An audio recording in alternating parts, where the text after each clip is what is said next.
Lafa ny fampianarana kosa sary ny voakandroany tamin'ny fomba ofisialy ny andehan'ny faharoa amby roapolo amin'ireo mpianatra avy nandrato fianarana teo anivon'ny sekoly ambony ISCAM Itsakady fotsy ny andihan'ny enika moa ireto notolorana maripaizana ireto amin'ity androndroany ity. Mpianatra amin'ny totaly 470 no nivoaka tamin'ny fomba ofisialy rehefa nandrato fianarana nandritry ny fotoana maro tao amin'ny sekoly ambony ISCAM tamin'ny androany maraina. 570 ireo nahazo ny maripahaizana lisansa, 220 ireo nahazo ny master ary 90 kosa ireo efa amperinasa ka miofana ahazoana maripahaizana. Andian'ny faharoa amby roapolo amin'ireo mpianatra izay efa nahazo maripahaizana tao amin'ny ISCAM moa ireto andian'ny tondra ny anarana hoe enika ireto. Ny isan'ny mampiavaka ny sekoly ambony dia ny fiarahany miasa amin'ireo orinasa ka ny 100% mpianatra ao aminy dia mahazo asa avy hatrany ao anatin'ny 3 volana nahazoany ny maripahaizany. Mampiavaka ny andian'ny faharoa amby roapolo ity dia zavatra roa lehibe.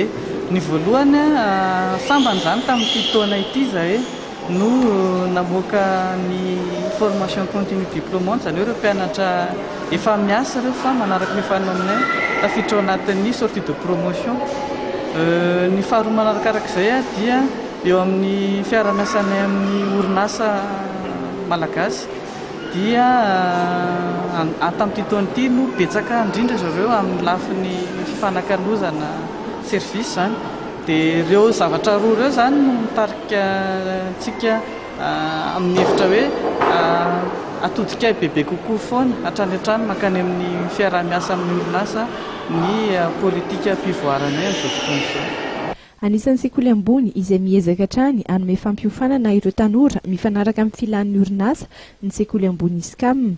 Raha ny fanazavana dia misy ny tsena ny asa eto amintsika saingy tsy mahavaly ny filana ao amin'izany ny fiofanana izay arahan'ireo mpianatra ka izay indrindra no isan'ny trandrahan'ny sekoly ambony ISCAM. Lalam-piofanana izay mifandraika indrindra amin'ny atolotry ny ISCAM ka nahazoan'ireo mpianatra maripahaizana androany ohatra ny marketing communication, ny comptabilité finance ary ny commerce international.